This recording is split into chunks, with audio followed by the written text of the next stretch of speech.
When it's time to scale your business, it's time for Shopify.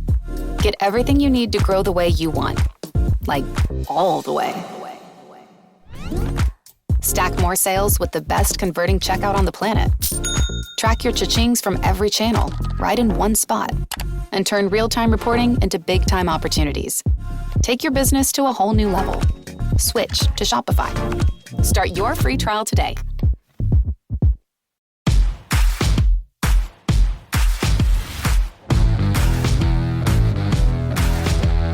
Welcome to the Dogs Podcast with your hosts, Blake Reneker, Justin Charles, and Josh All.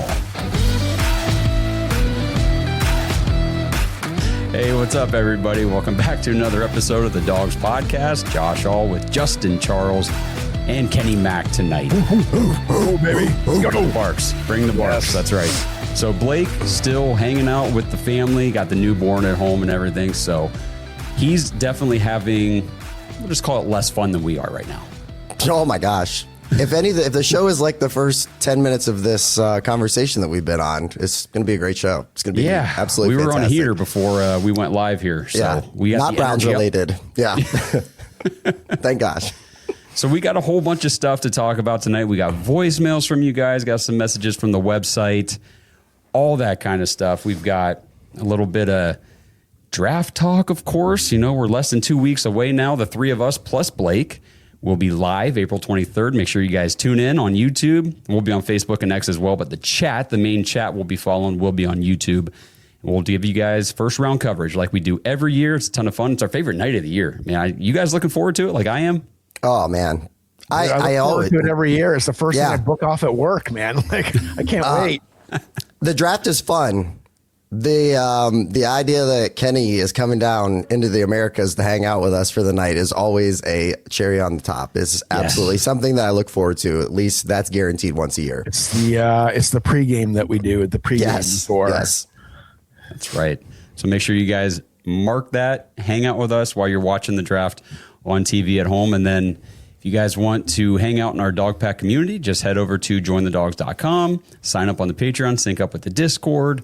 Check it out, and it's a great way to support the show. You get to have a little bit more interaction with me, Justin, Kenny, Blake, everybody, plus the whole community, diehard Browns fans from around the world. So if you're looking for a great online, basically it's an online support group for Browns fans, because that's what we need right now. We need these therapy sessions. We need support. We need help. We need to know that there's other people who are miserable like we are half the time, most of the time. So that's jointhedogs.com, so go check that out.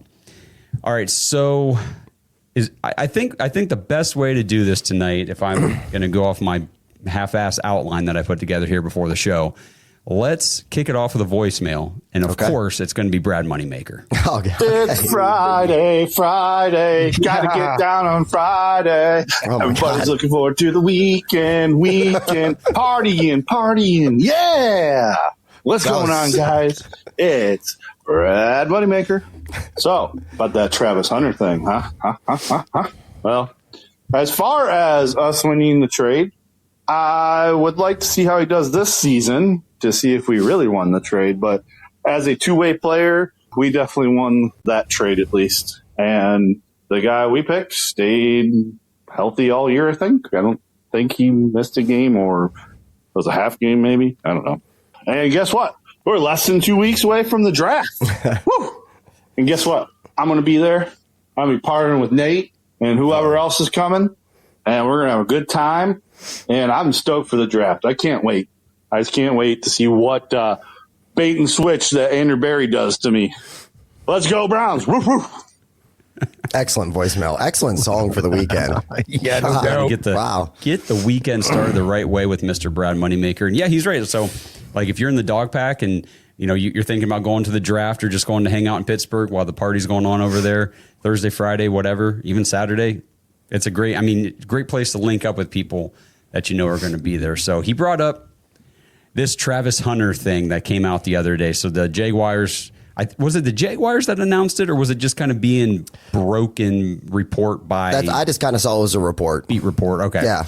Well, either way, Jaguars intend to make Travis Hunter now a full-time cornerback with some packages and plays and, sprinkled in things on offense at receiver. But it really takes away everything that went around Travis Hunter in the draft process last year.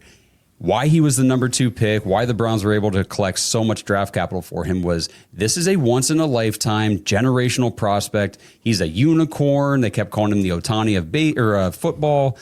He can play full-time receiver on offense, and he can go play full-time cornerback on defense. And he did that very well in college for Colorado.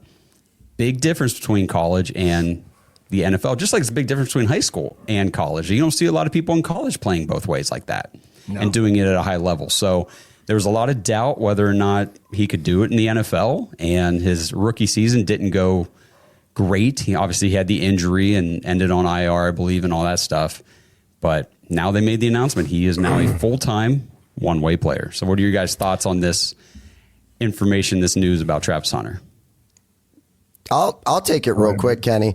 At the time, man, devastation on draft night. It was excellent to see the haul back. And it was a nice package back that the Browns got. We were able to get Quinshon Judkins. So the thing that's very interesting about this for me is that was kind of a loaded room last year, as far as a wide receiver room in Jacksonville. And they traded midseason to get Jacoby Myers. Mm-hmm. So they even added more depth into the room that was already kind of, you would think maybe BTJ or one of those guys was getting traded out. But, just as far as what the Browns were able to receive as compensation for this trade, and then what actually happened with Travis Hunter, pretty disappointing rookie season. We're talking 90 yards. I think 1 or 2 touchdowns. You have an LCL injury that, happens to him, which is unfortunate. But as far as this looks like this is an ultimate Cleveland thing to happen, except it hasn't happened to us this time. This is like a reverse Cleveland move right here with Jacksonville.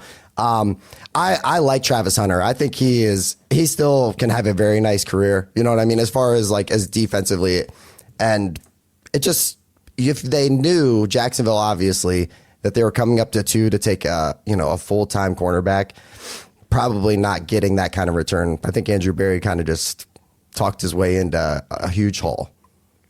Yeah, I think with Travis Hunter, I think we were all I think it was a consensus between the 4 of us. We didn't think he would last playing both ways. Ultimately, I thought where our mindset was, we wanted weapons. We were thinking the other end. We wanted receiver out of that guy, right? And if he got a couple third down packages as a, specialist on defense, sure, whatever, but we thought it would be the other way. But as far as right now, the Browns have basically got 3 players that have got way more reps. They've got way more production. They've got way more impact. So, yeah, we are winning right now. And then we got the wild card. We get another draft pick this year. Yes. And that's going to be freaking awesome, man. So I will just summarize it. I guess we're winning right now. We multiplied our picks. We got production. And I hope we get another major contributor. Will it be kind of even if he goes all pro Hall of Fame and the other guys are just contributors? Whatever, but we needed players and that's what we got. So I'm happy and I think we won. It's crazy because it was kind of like a quarterback type of trade, where you're moving back 3 spots. You're still in the top 5 and you get all those picks, a future first and their second round pick last year. It was crazy. And for a non-quarterback, and I understand, and I think Andrew Berry did do it. I got to give him flowers for that, how they got it out in the media about how just infatuated they were with this kid. They were just blown away, and he can do everything and all this stuff, and not taking anything away from Travis Hunter, the talent, but the reality of the situation, like you said, Kenny, we all were I think we should just use him as a receiver. That's what we wanted him for. 100%. Not playing both ways all the time, which we just did not think was feasible. And not to mention, Kenny, you nailed it with the draft pick, but also on top of that, you're getting Quinshon Judkins, who, as a Browns fan, and even just as a fan of the game, we got to believe that could be a really, really nice talent. We're saying that as Browns fans, that we're excited about this kid's future. You know what I mean? So the upsides there, we saw flashes. Build around these young players. I'm not sure what we're going to get next year as far as like our season. But, part of me every year is, hey, we're Super Bowl or bust, obviously, as a Browns fan. But, like at least that we were able to come away from that draft, which we all really like now, and just a huge deal. And that was part of it. That trade was a huge part of what we were able to do, and even into this year. Trading down and getting Junkins was like, I know it was big on Josh and I's priority list to get that guy. We talked him up big time. I know you did. I think Blake, since he's not on here, we can pick on him. He wanted Henderson. I did too. I wanted Henderson, bro. Yeah. I'm not saying like that was a bad pick either. Don't get me wrong. Right. We got Junkins now. He's awesome. So let's have it. Yeah, and I see like Colton shout out here in the chat says Ted McMillan would have been nice at 5 though. Ashton Genty. Yes. I mean, remember how lame it was though with Ted? The biggest thing with him, the biggest scare was that he wasn't into watching video, and football wasn't his priority.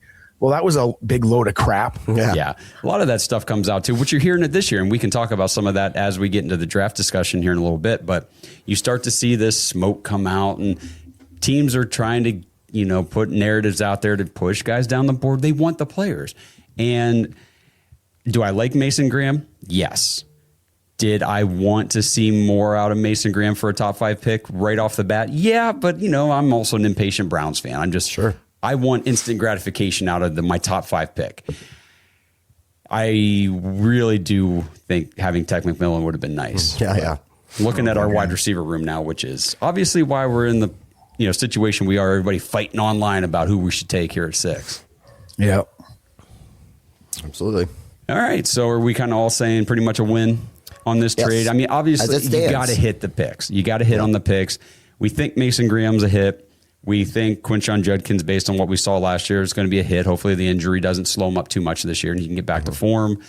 I didn't really I guess we should even maybe just go over what the trade was. So we got pick 5. So Mason Graham pick 36, Quinshon Judkins. And then I forget which pick it was in the 4th round, but we took Dylan Sampson. But we ended up moving back in the 4th. I think they moved up in the 4th and took Bashal Tootin, the running back. Yep.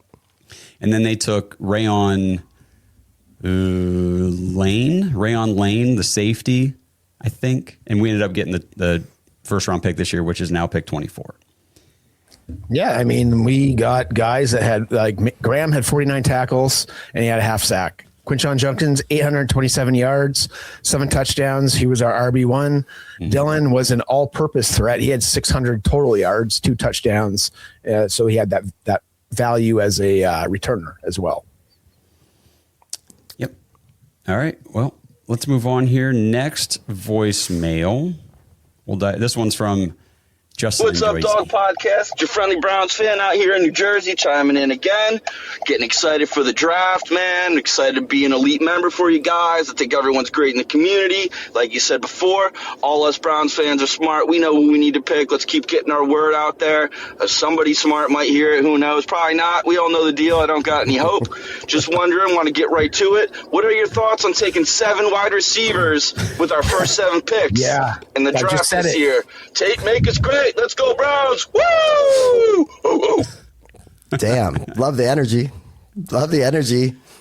I mean, I just said let's take 7 receivers just before we got on here. You did. You guys both said Tate make us great. So yeah. I think we all kind of have the same mindset. This next one's from Liam. Dogs Podcast. It is Liam calling in from Calgary, Alberta, Canada. And I have an interesting draft day scenario to propose to you guys. So, it's going to be a would you rather question. Would you rather pick Cardinal Tate at 6 or trade down with, for example, the Cowboys or any of those teams in that 10 to 12 range and get decent compensation and draft Mekhi Lemon after trading down? Let me know what you guys think. Go Dogs. Woo woo. So let me real quick just lay it out. So a lot of what we're seeing, this rumored trade down partner with the Cowboys, and I think I said this on the last episode, there's fire with this smoke with the Cowboys because they've been linked to having discussions with the Cardinals all the way up at 3, trying to move up there to get an edge rusher. So whether it's Arvell Reese or David Bailey, if one of those guys, or maybe Ruben Bain, one of those 3 will likely maybe even 2 of them will be on the board when we pick at 6. So the Cowboys make sense. We have been linked to them as the trade back to go to 12. And the trade that I keep seeing floated out there is we give them 6 and 39 and we get 12 and 20. So let's say that was the trade.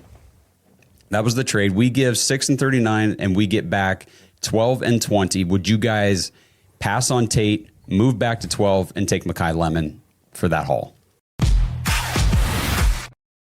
This episode is sponsored by Butcher Box for Pets. Browns fans, Butcher Box for Pets has a deal you cannot pass up for your 4-legged family members. Right now, you get 50% off your first subscription order of the premium slow-cooked nutrition dog food or the premium fresh dog food. Just go to butcherboxforpets.com/dogs, DAWGS, and use promo code DOGS when you check out. It can get confusing because we're the dogs, we love our fellow dogs, our dog pack members, and the Dog Pound faithful. But let's not kid ourselves. The most important dogs in our lives are, well, our dogs. And they're not just pets, like I said, they're part of the family. So the question is, what are you actually feeding them? At ButcherBox, they believe in real ingredients. Their pet foods have been developed and certified by vet nutritionists to contain 0 artificial flavors or preservatives. I know our house wouldn't be the same without Odie, our 100-pound golden retriever who thinks he's a 10-pound lap dog. Absolute dumbest dog in the world, but we love him like crazy. And it gives us peace of mind knowing that we're giving him quality food instead of those factory processed blocks from the store. And speaking of the store, no need to add dog food to your shopping list ever again. ButcherBox delivers their high-quality food right to your door. Just choose the delivery schedule that you need for your dog, and you can change, modify, pause, or cancel your plan at any time. So try it out today. Your dog will love you for upgrading their meal times. ButcherBoxForPets.com/dogs and use promo code DOGS, DAWGS, to get 50% off. That's right, half off your first subscription order of the premium slow-cooked nutrition fresh dog food or the premium fresh dog food. Minimum purchase of just $34. 50% discount applies to subscription orders only. 1 use per customer, and you can cancel at any time. ButcherBoxForPets.com/dogs. I'll be honest, this summer is stacked. Between that one big international soccer tournament, America's 250th anniversary, and the Route 66 Centennial, people are going to be traveling. What a lot of folks don't realize is that taking a trip in an RV is a whole heck of a lot more enjoyable than TSA lines or stodgy hotels. And you don't even have to own an RV or drive one to take part. With Outdoorsy, you can rent an RV or camper almost anywhere in the country. You can drive it, tow it, or have it delivered and set up for you. And these aren't bare-bones setups. Many come with full kitchens, bathrooms, showers, and real beds. It's often more affordable than hotels, especially for families or groups. And everything includes insurance, 24/7 support, and roadside assistance. If you're thinking about a summer trip or just planning ahead for the rest of 2026, get 10% off when you book using promo code OUTDOORSY2026. Head to OutDoorsy.com. That's OutDoorsy.com, promo code OUTDOORSY2026.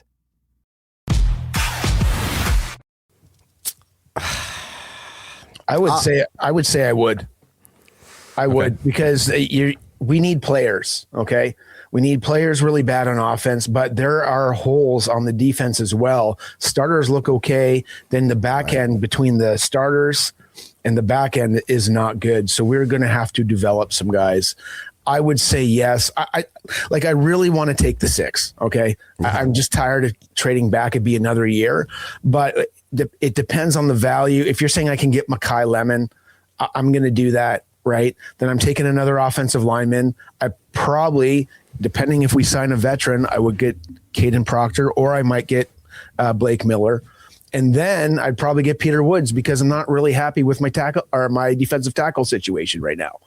And then I would get 3 people that are going to be serviceable starters, and hopefully get some of them will get a couple all pros out of them. So I want to say take the value, right? Trade back. Then you get what, three picks in the top 25, basically. And we have needs. We talk about it every week like it's a dead horse we're beating. Mm-hmm. We need needs on this team. We need needs on this team. I'm kind of in a position right now with this team where, as far as going into this year, I say you just take the best players that you can right now. And for me, we are missing a wide receiver badly. if he is there at 6, I would like us to turn that card in and at least have a guy that we've talked about it at length, just super dependable, pro's pro. You watch his Ohio State stuff and it's just, you have to fall in love with it. Now, like Mekhi Lemon's a dog. We like Mekhi Lemon a lot. There's a chance Mekhi Lemon doesn't get to 12. You know what I mean? There's other teams are not going to just be like, oh, hey, I guess we'll just not take that guy. Kansas City could be a team that could take him at 9. You know what I mean? And it would make sense. I would say just get your guy in Cardinal Tate. Obviously, when you come back at 24, you have to address another need, whether it's offensive line or, like Kenny said, the depth on the defense is really bad. Once you get past elite starters, it's tough. Yeah. So this was a good one because I'm really torn. I'm with you. Like, I want to stay at 6 and I want to take Cardinal Tate. That's what I want to do. I'll tell you, I'm torn too. Season. It hasn't changed. I want Cardinal Tate. I want that top dog receiver. And I believe he can be that. If you don't think he can be a top receiver on your team, a wide receiver 1 in the NFL, then it makes sense that you wouldn't want him. Like, I understand that. Yep. I believe he can be. I want him. And like you said, Justin, no guarantee that Mekhi Lemon is there at 12. Like, I understand this would you rather is assuming that he is available at 12. But if you make that trade from 6 to 12, you're risking it. You are rolling the dice because you're talking about Washington right after you. You got the Saints, and then you've got the Chiefs, like you said, and then the Dolphins sitting there at 11. That's 4 teams before you're on the clock that have been linked to wide receivers, have been hosting wide receivers, have been interviewing these guys, and need a wide receiver in a bad way. So you are rolling the dice that you're not going to get that guy. Now, if the Browns are like, our top guy is Jordan Tyson. Okay, well then maybe 12 is a good spot to go to because even if 2 guys go, you still get the guy you want. Yeah. So So it just, for me in the top 25 of this class, it's tough because once you get past, say you have to use 12 on the wide receiver because that scenario right there, Tate and Lemon are already both gone. Yep. It's like, well, shoot, if we want one of those top 3, we have to take Tyson. We have to take him now.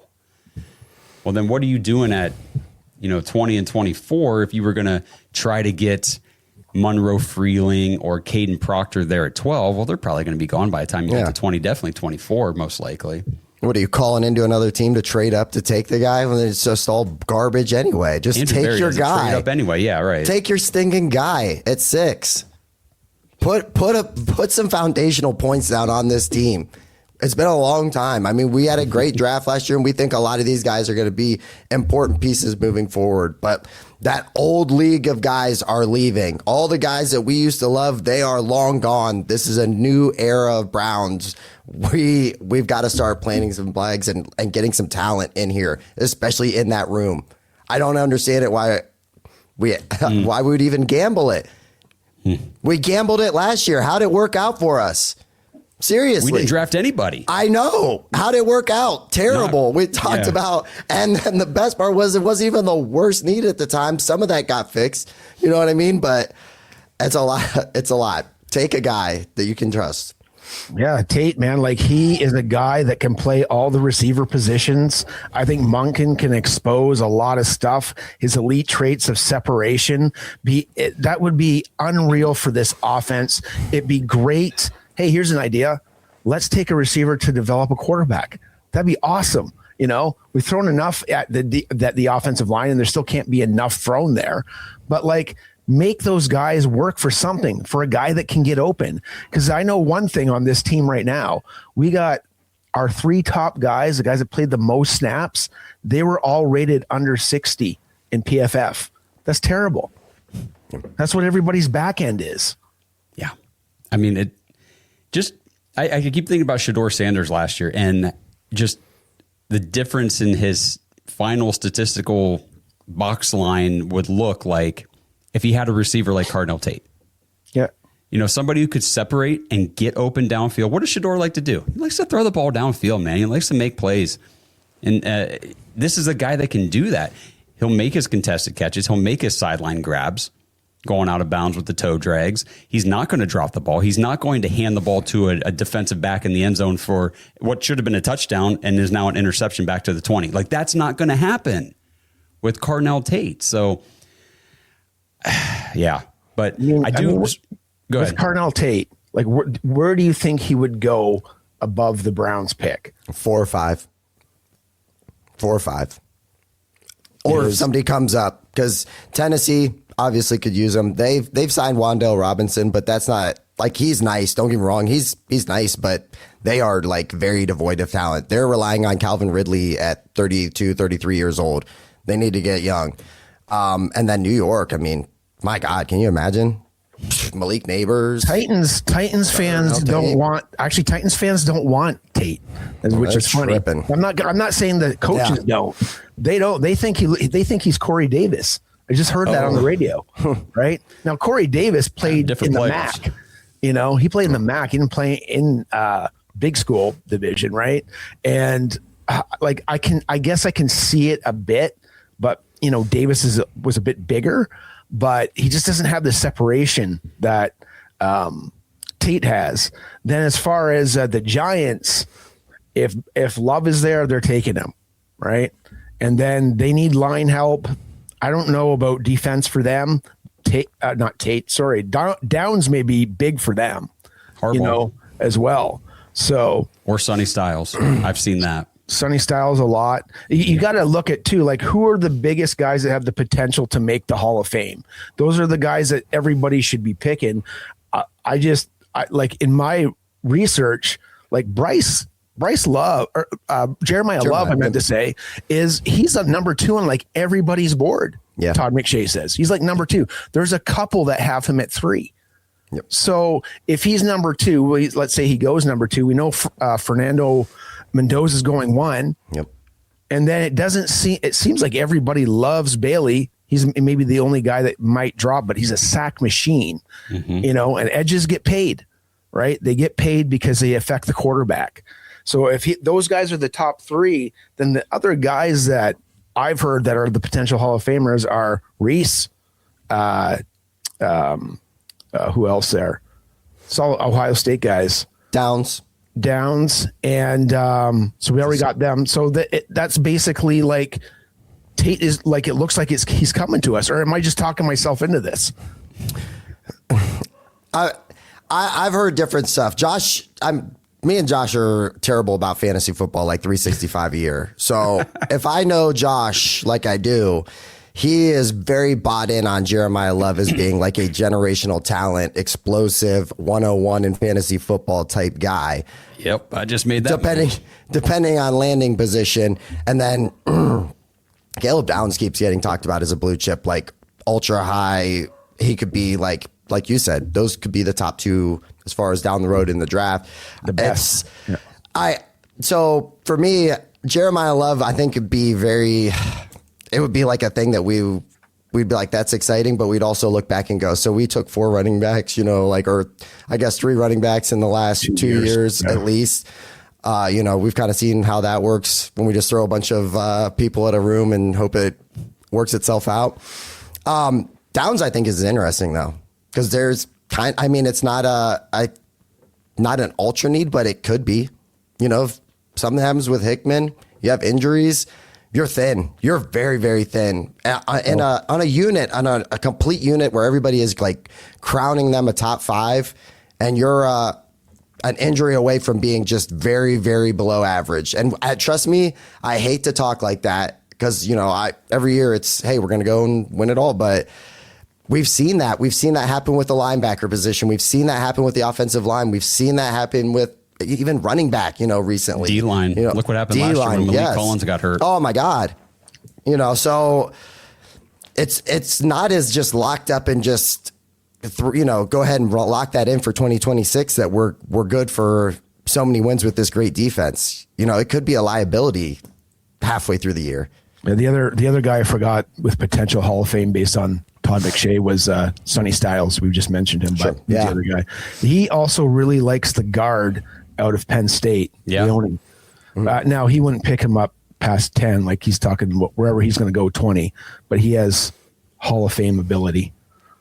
Yeah, that'd be interesting. Like if we made that trade, and we went back to, and we had 12 and 20. If I still don't know how to say his name. If we took Ione, or however you say it, the guard from Penn State, I'd almost rather do that than reach on a tackle, because you're getting a locked and loaded day one beast on your offensive line. And not that there aren't those kind of players with the tackles. I just think they're a little bit more questionable this year. They need development time, man. Yeah. Yeah. Well, that's all it is. And even like the elite guys like Joe Alt, you know what I mean? Like everybody was like, this dude is going to be an absolute savage. And I'm not saying he isn't, but so far, injuries derailed what he had going on. So it's not always just a locked in, hey, this guy can be your set left tackle for 10 years or, whatever, like you were saying. But we have a lot of needs. And are we willing to say, Djuwan Jones, hey, left tackle, can you stay up for 17 games, or right tackle? No, he can't. So it seems like it'll probably be addressed then. That's funny. It's funny you bring up Djuwan Jones, because Djuwan Jones to me seems like Caden Proctor. Like it's two heavy set guys that I don't know if I don't think Proctor's going to have the injury history, but there might be some sitting that he needs to get accustomed to pass rushing in the NFL. So people really want him, and then they hear the Browns say, hey, we got an interest in him at 6. I'm like, well, are you trading 4 quarters for $1 here? Like, what are you doing? So we'll see what happens, but I thought that was interesting that you brought Djuwan up as well. That could be just brown smoke too. You know what I mean? Like that could just be everybody talking stuff up. Hey, Monroe Freeling, Caden Proctor, all these names that we're just getting randomly thrown into the media over the last 2 weeks that the Browns are linked to. And I'm like, at 6? Like at 6? Well, yeah. Okay. Yesterday I saw 2 different reports on the same day that the Browns are very much the favorite to take Carnell Tate if he's there at 6. Right. And in the same, as I'm scrolling, a couple posts later, it says the Browns did not like Carnell Tate's testing numbers. Right. Okay. So we have no idea what's going on. No, and I think that's how they want it to be. Which aligns perfectly. Exactly. So we're completely in the same position as we always are as a fan base. Yes. And I will say, to Kenny's point earlier about Titans fans not wanting him because they're afraid of the Corey Davis, I don't, and maybe I'm wrong about this, but I feel like the Tennessee Titans don't draft a lot of receivers in the first round. So they don't have a whole lot of experience with success in taking a guy in the first round. Corey Davis obviously did not work out for them. Yeah. Well, neither do we. And everybody's like, oh, well, remember when we took Corey Coleman? Yeah, because we haven't taken another wide receiver in the first round since then. That's why we all remember Corey Coleman. We don't invest at the position. We don't take it seriously. And then every year we're here watching games on Sundays going, man, our receivers suck. Yeah. Corey Coleman. Yeah. Where did Tennessee take A.J. Brown? Was that second round? Round 2. I was going to say, because I used to argue with Blake all the time who was a better receiver, and he used to tell me Corey Davis, which at the time he was right. Oh, okay. Gage says Treylon Burks. That's right. Well, okay, maybe they do have a little bit of PTSD from. Yeah, that is fair. Hey, man, they want love. They want just a lot of love, man. That's what they want. Hey, and you honestly, I know a lot of people in Browns Nation don't want another running back.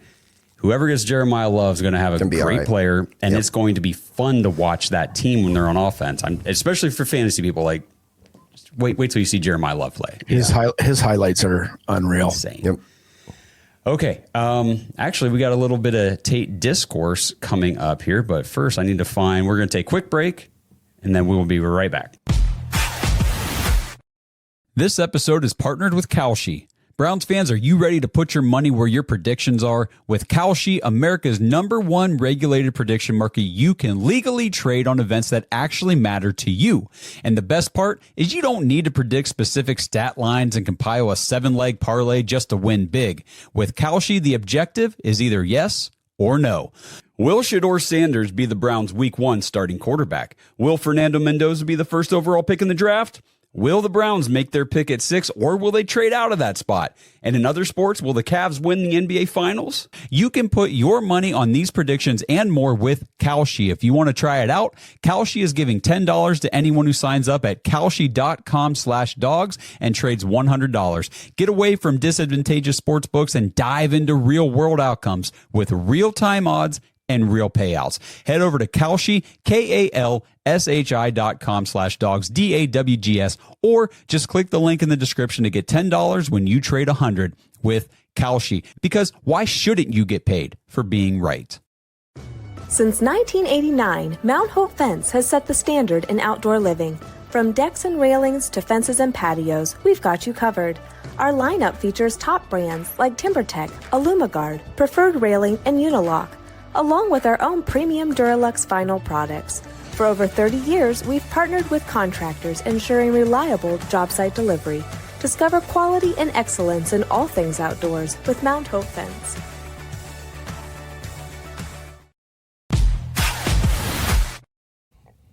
All right, so we're going to kick this part of the show off with a message from Eric in Thornville. So again, if you guys want to leave voicemails, go to thedogspodcast.com, or you can just type up a message in the little box there and it comes straight to our email and we can read it on the show. So Eric says, I'm writing because I cannot take another fan crying to draft Carnell Tate. So obviously not a Tate fan. He says, I love the kid, but you can find receivers any year. Not a chase, but adequate pros in free agency or young rookies to get through a season.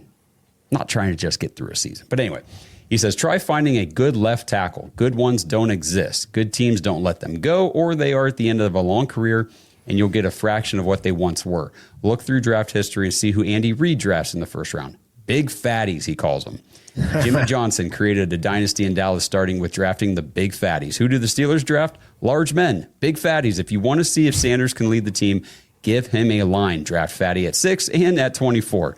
If they go after Decker after the draft, that's a short-term fix. Fix the line, you fix the offense. If they take Love at 6 and a fatty at 24, I could live with that. If they grab Decker, a killer running game would help Sanders too. And he also says in all caps, cut Tillman. Damn. Sheesh. I mean, I understand where he's coming from. The thing with the free agency wide receivers is there's two aspects of it. We can't afford them. No. For at least a few years. And they're not coming to Cleveland. True. You know what I mean?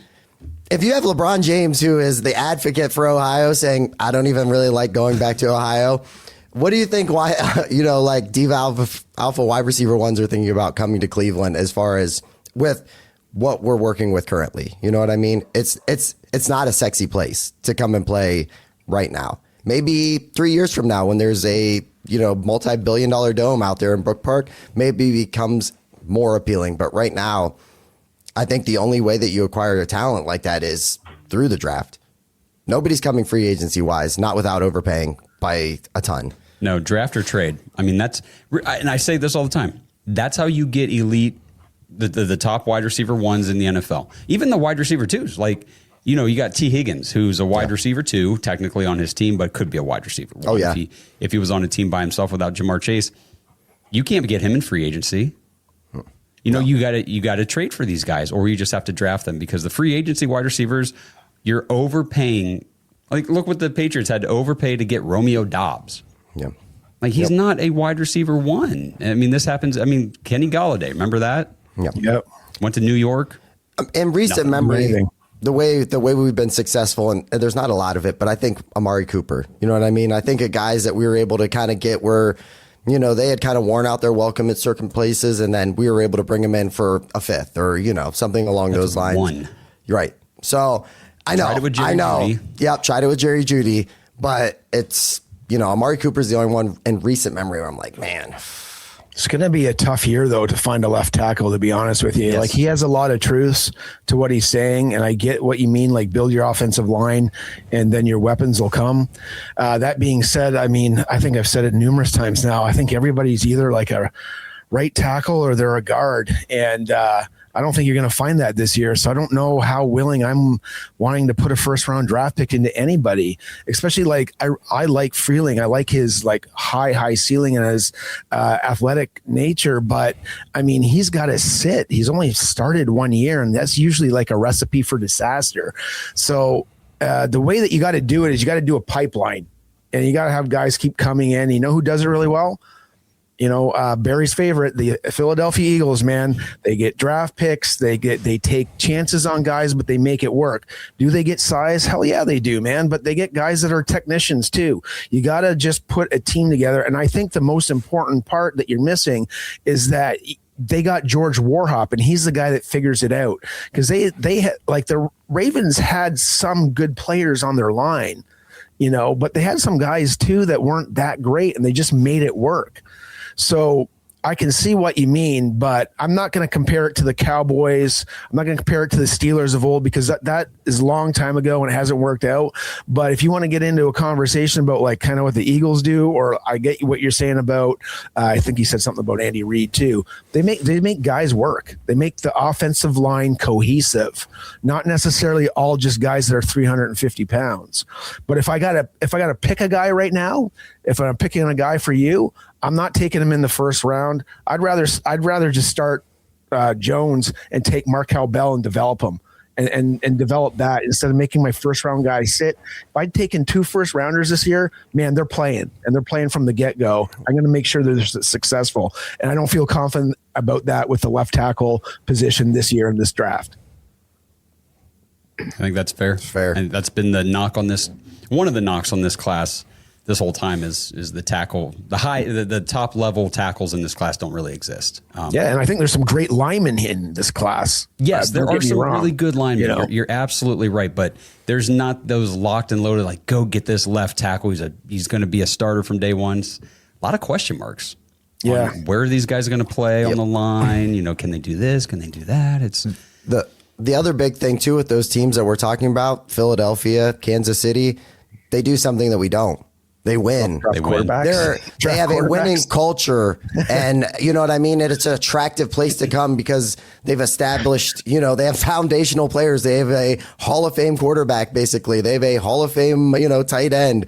They have a really, really nice, defense for the most part. They have pieces in place. Philly is loaded all over the place. Guys salivate to go there, and they pay them as well. They take care of them. Yeah, those teams like that, they obviously, you're not going to be a playoff team every single year. Sure. There's going to be down years.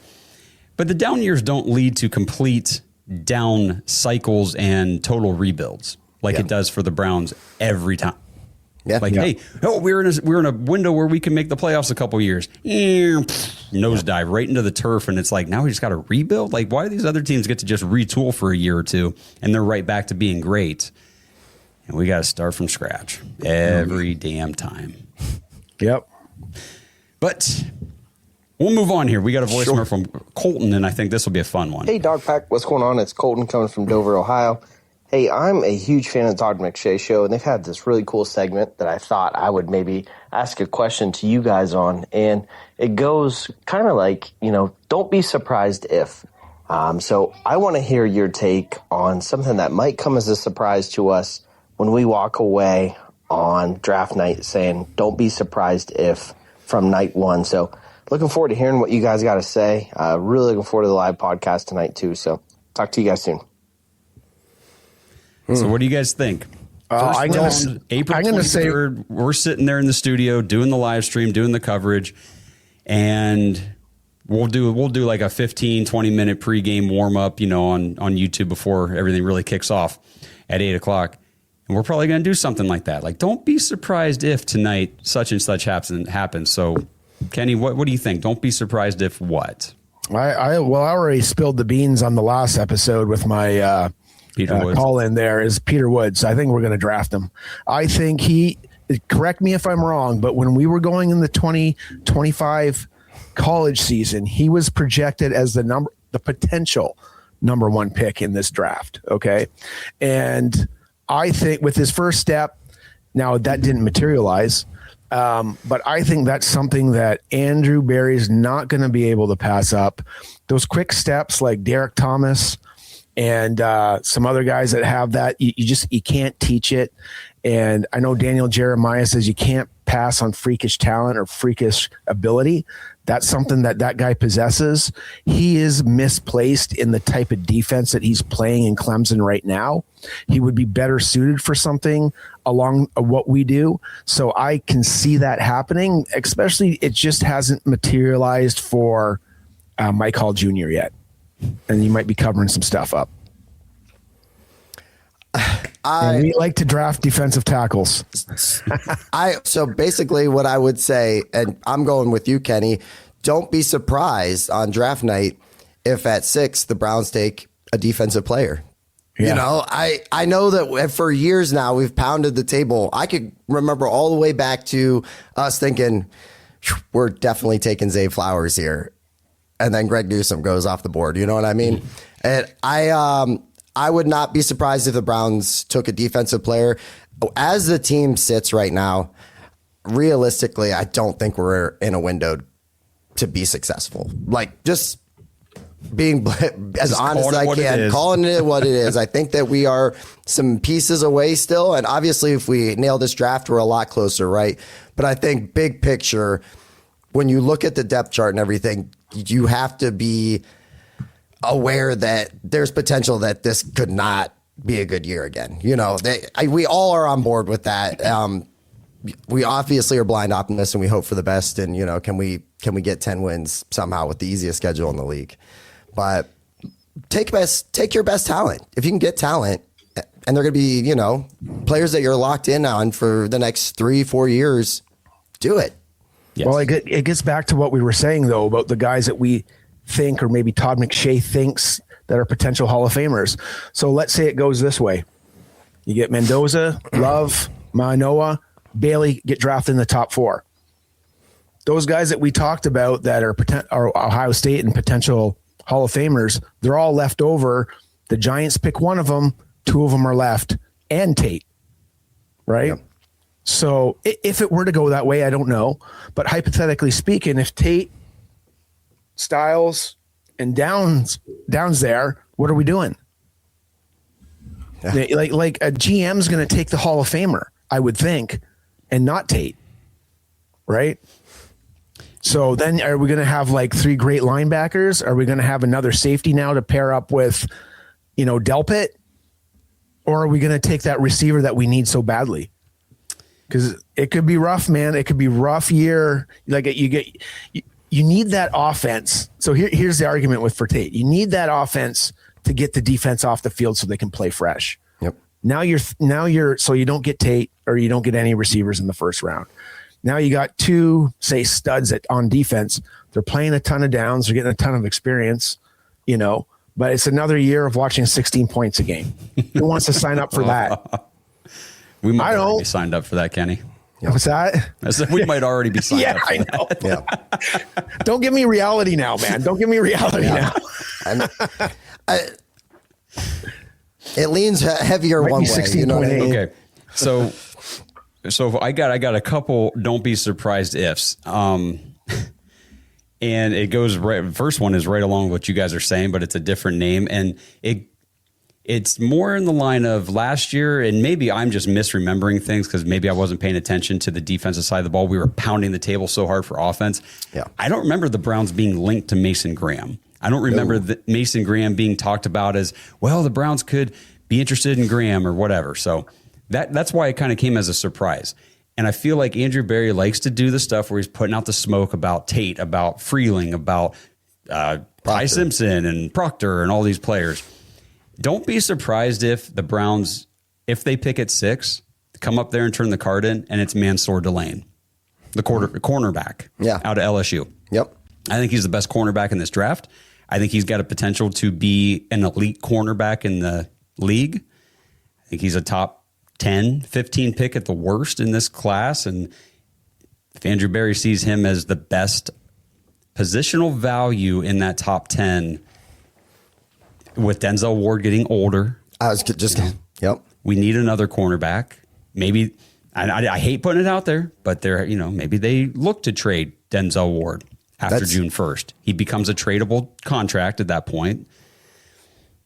I don't know. It could be hedging against that. And then the other one that I was thinking about when I heard this voicemail from Colton was, don't be surprised if we leave night one and the Browns only made one pick. Sure. Trade out. We completely. trade out of maybe that 24 or something and get a couple more second round picks, maybe pick up a couple picks for next year.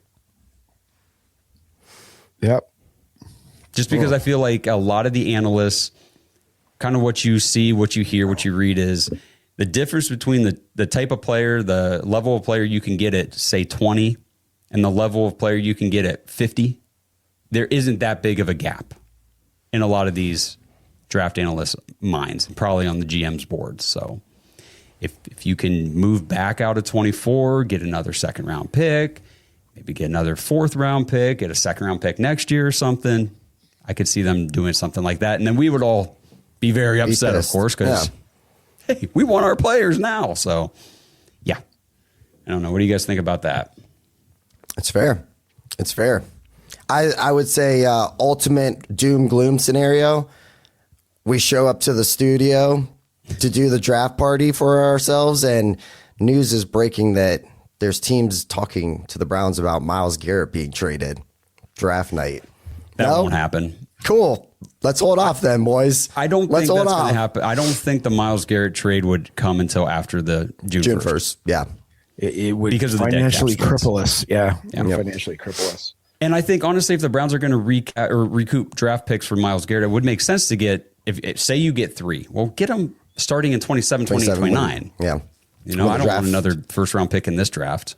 That's kind of the mindset. So I'm with you. And I know a lot of people, don't talk about the Myles Garrett trade. That's not going to happen. Brown said that's not going to happen. It's there, man. Okay. Another door open. Hopefully hopefully all this talk is, we won't have to worry about it. Yeah, I know. I obviously would love to watch Myles Garrett continue to play for the Browns and retire rest of his career. Yes. He's already not been happy before, and we'll see.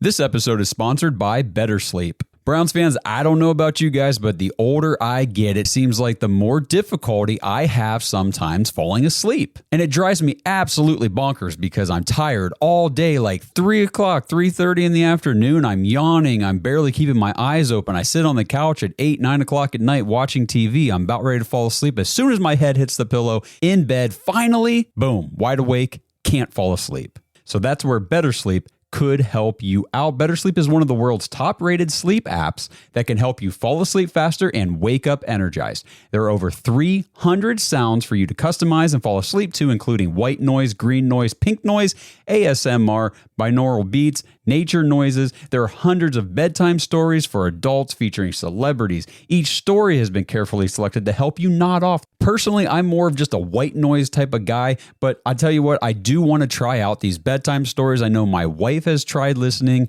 to the stories and some things like that to help her fall asleep, and it has been effective. So use our link to try 7 days for free at trybettersleep.co/dogs, DAWGS. Quit worrying about whether or not you're going to be able to fall asleep tonight. Let Better Sleep help you fall asleep faster. Again, take advantage of the 7-day free trial at trybettersleep.co/dogs. Anyway, not to go on a Myles Garrett tangent, but got a couple more things here from you guys out there. So this message in the website came from Matt. He says, "What's up, guys? Listening to your podcast on the 8th. Just wanted to bring up a name that I believe not only will be in play, but will be the pick that AB makes with the 6, or especially if he can trade down for this pick. I was looking at Dane Brugler's The Beast. I noticed a position that is a big need for the Browns. It lines up with BPA at 6 and one that AB loves to draft. I think you may have mentioned before.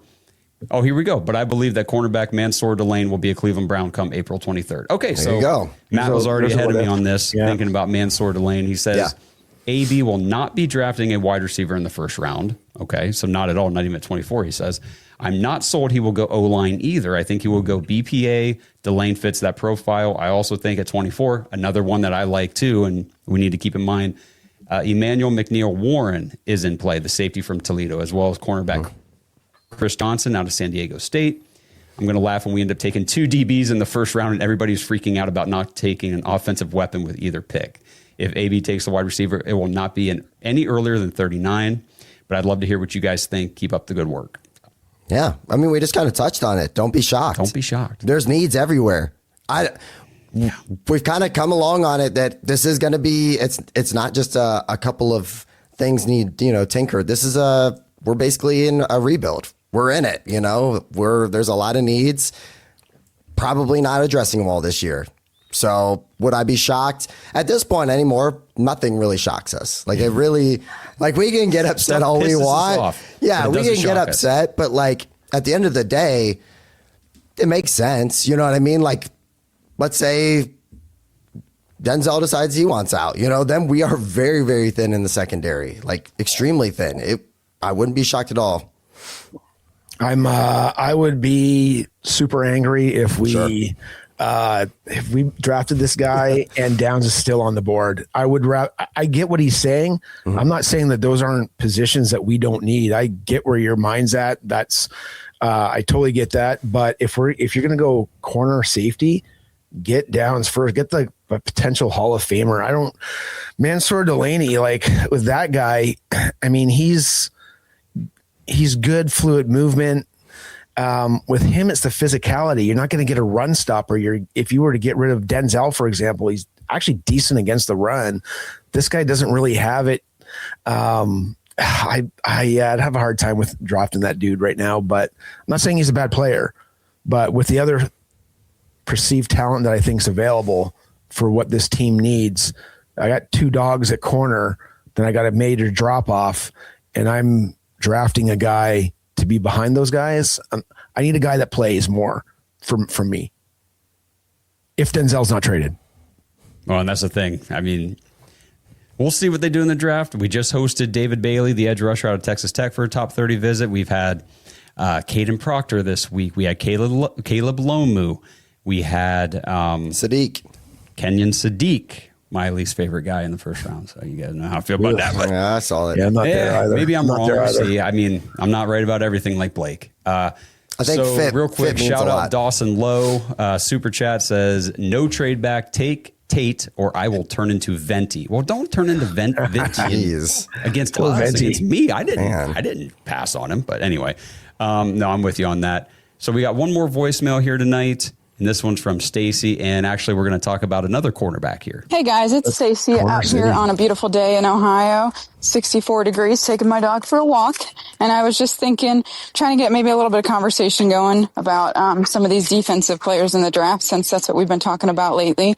And I was wondering, how are people feeling about Colton Hood, the cornerback from Tennessee? I feel like he hasn't really been mentioned much in any of our mock drafts or anything like that, but personally, I really like the kid, and I think that he plays aggressive. He has a nose for the ball, and I just think that he could be a sleeper in the draft that maybe not a lot of people are looking at. So just wanted to get your guys' thoughts on that. Go Dogs. All right, guys. What do you think about Colton Hood?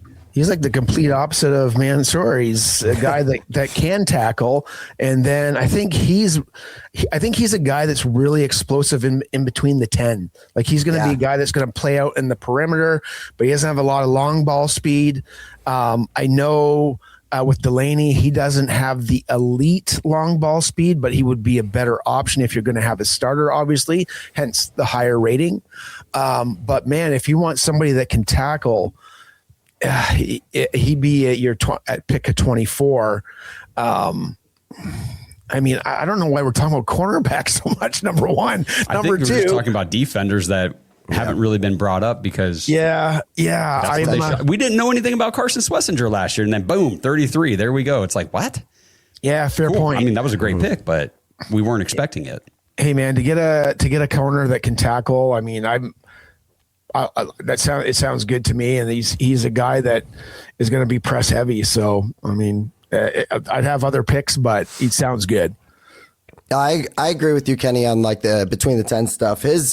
When you watch some of his film, his east to west change direction speed, that dude can stop on a dime and go the other way and get back. And the play I watched that stood out specifically, it almost looked like he was going to misplay it, and then he was able to get back behind him and around back to the guy and still make the pass break up. So the guy, his recovery speed's nice and explosive. I see him in somewhere towards, like middle, late first. So maybe 24, I guess, or if you talk about the Dallas thing where it's 12 and 22, like 20 would make a lot of sense completely. I guess it just all depends on what happens at 6 that puts him into play. Oh, so here's the thing I wanted to tell about him. He gets a little handsy, and that might not be in his favor in the NFL. Could get a lot of flags thrown early. So that's something that would need to be coached up. Right. And again, I'll go back to what I said previously. If I got to sit a guy, he's not playing nickel back for me because I know I need a nickel. I need somebody that plays. So if it was Peter Woods, for example, he can affect the pass game, make everybody better based on what I've read. That being said, I need more people on offense. I need people to take up a lot of snaps right now. And so while I like the run and everything, it's just not a pick for me. Peter Woods would be similar to your cornerback argument, though, Kenny, because you're going to be playing him after Mason Graham and Malik Collins. I'm playing him right away, man. Sorry.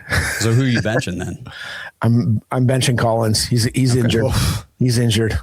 Well, he's going to be get him healthy. Yeah, no, get him back in there. All jokes aside, though, that's a fair point. It's something that I just don't see because of his step. I just have a gut feeling that Barry's going to draft him. If I had my druthers, I would rather somebody that played more snaps at that point. You know what I've said earlier in many, many episodes. I'd take 2 receivers in the first round if I could. Because the low rating that they had all year did not help us win games at all. At all. Sure, you can blame it on the offensive line, rookie quarterbacks. We didn't get open. We didn't separate. We didn't do anything. And I need to see some new blood in there. Okay, so I guess we got a couple minutes here before we end the show. We were talking about this before we went live.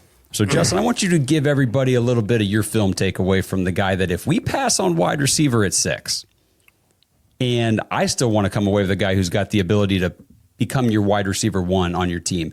For me, that's Casey Concepcion. I think if you're passing on wide receiver and you're waiting until 24, you got to get Concepcion. That's my dude in that range. So you watched a little film, though. Let me know. Tell everybody what you kind of saw coming away from that. He's very, very scrappy, man. The biggest thing that I took away once I was like really getting into it is I just kept going, man, this guy would be so good on special teams for us. My goodness. He's very, very electric in space. He's fun to watch. There's a particular play that stood out. I was telling Josh, it was like a throw and he caught it and he's like at the 2-1 yard line and he just gets stood up basically and stopped. Dude just fights the guys off and just breaks forward. Like, I want that kind of guy on my team. I want a guy with some dog in him. He's got some alpha a little bit to him. Like the plays I was watching, he's very fun. Contested catch was nice. The argument that I always hear with him, Josh, and I've heard you kind of like fight back with people on this, is that he drops a lot. But then I've heard you bring up the stat line, as far as like it's not that bad, right? Is that true? Because that's like what I always hear with him is that just he's a little not consistent with the drops. And I think as Browns fans, we fear that because of other, receiver issues on our team. Yeah, so I think from what I've heard and listened to, a lot of the drops were in part to Marcel Reed not throwing the greatest passes to him. I've heard some really great analysts that I like to follow and listen and respect that they said Concepcion could have easily had 12, 13, 1,400 yards this year. Like Reed was leaving yards all over the field. If that dude had a tearaway jersey, that dude would have how many plays is that jersey holding him back from getting another touchdown? His film was crazy. He is a big play magnet. And special teams, man. Special teams. Yes. That's the thing I was watching and I just kept going, is that another 80-yard, punt return or a kick return? Like, man, this is crazy. And it's not like he's just, obviously he's shifty in space and he can dance and get wild and get loose. There's some where he's just knocking a guy over, just completely just throwing him off. His yards after catch ability is very, very good also. I mean, for a team that lacks the weapons, yes, does it not just glare like, holy crap? And maybe we're falling in love with just the need. You know what I mean? Because I'm guilty of that too, man. Well, and the thing is, okay, so at 24, you take a receiver. I'm saying that I think that he's got the potential that he could become a wide receiver one for an NFL team. It doesn't always happen. Sometimes you take a Devontae Smith in the top 10 or wherever the Eagles took him. He's not necessarily your wide receiver one, but you need him. He's good. He's reliable. For your offense. Yes. So you take a T. Higgins at 33, and then the next year you take Jamar Chase. Okay, so we take Casey Concepcion. Maybe we get a bigger, more prototypical alpha receiver next year in the draft, or something Jeremiah of that Smith. nature. But either way, now you've got two just awesome guys. Yeah, Jeremiah Smith. That would be pipe dream. No kidding. Well, that's why we need Shador to ball out and be the quarterback, so we're not trying to figure that out next year in the draft. Correct. Yep. Yeah, I mean, Concepcion, he can be your Zed, he can be your slot, he can play special teams. Like, the Browns keep preaching versatility, and like the biggest thing that I get about Tate as well is like he can play all those positions plus X, right? So he can be your long ball guy. Even with Concepcion, he can be a gadget guy a little bit as well. Like, they can do a little bit of everything, so it gives Moncton more resources on his offense, and that's why I like those guys right now, because it gets back to what I was saying earlier. I don't want to see 16 points, and I know I'm setting myself up for failure here, but I want to see 16 points again. That's the basis of my draft and what I'm looking at right now. Yeah, that's exactly it, man. But that'll do it for tonight. I appreciate everybody tuning in. I mean, hanging out with us on a Friday night. This is awesome. So thank you guys so much.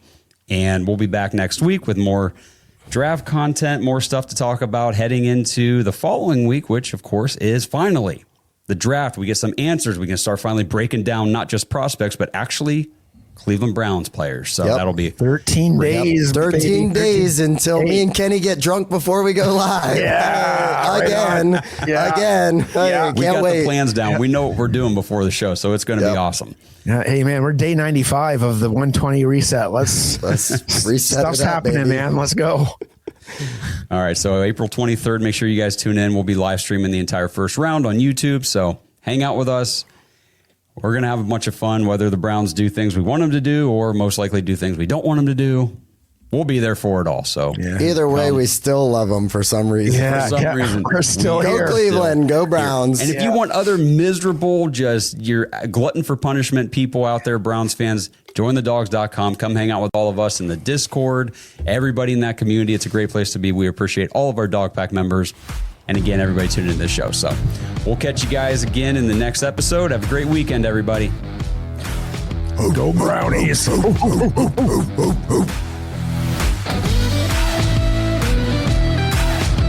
Thanks for listening to another episode of the Dogs Podcast. Make sure you subscribe on YouTube and follow us on Twitter at The Dogs Podcast. Get your thoughts on the show at thedogspodcast.com.